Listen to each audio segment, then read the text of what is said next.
100টা ফেরাউন 100টা নমরুদকে যদি একসাথে করা হয় তাহলে একটা হাসিনা পাওয়া যাবে না। আওয়ামী লীগের চ্যাপ্টারটা 5 অগাস্টে ক্লোজ হয়ে গেছে, এটাকে রিওপেন করার চেষ্টা করুন।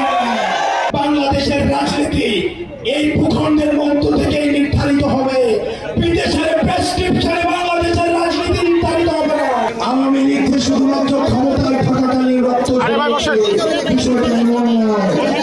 আপনারা দেখেছেন 2006 সালে নদী বৈঠা দিয়ে লাঠি দিয়ে নদী দিয়ে পিটিয়ে পিটিয়ে মানুষ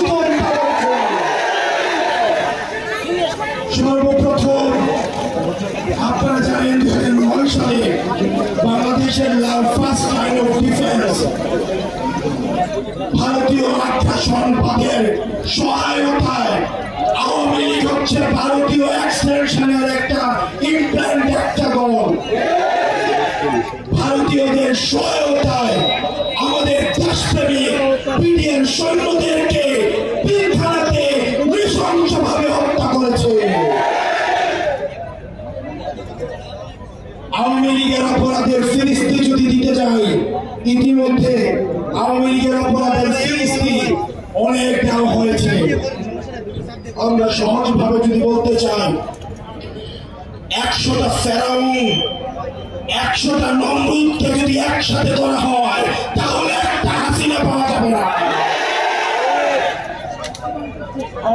আমরা স্পষ্ট ভাষায় বলতে চাই, এই দেশের রাজনীতিবিদরা রয়েছেন, বেশিরভাগ বিরোধী রাজনীতিবিদরা রয়েছেন, আমরা কি করব? আপনাদের প্রতি আমাদের সম্মান রয়েছে, শ্রদ্ধা রয়েছে। আপনাদের প্রতি আপনাদের দীর্ঘ দশকের লড়াই সংগ্রামকে আমরা শ্রদ্ধা জানাই।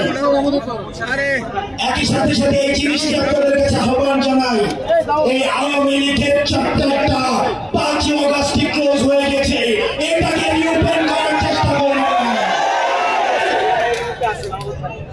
আমাদেরকে বলা হয় বিদেশ থেকে নাকি ইনক্লুসিভ ইলেকশনের এক ধরনের প্রেশার রয়েছে।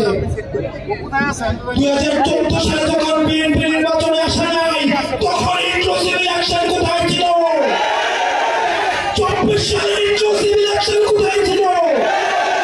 মিডটার্ম ইলেকশনের সময় ইনক্লুসিভ ইলেকশন কোথায় ছিল? বাংলাদেশের রাজনীতি এই ভূখণ্ডের মধ্য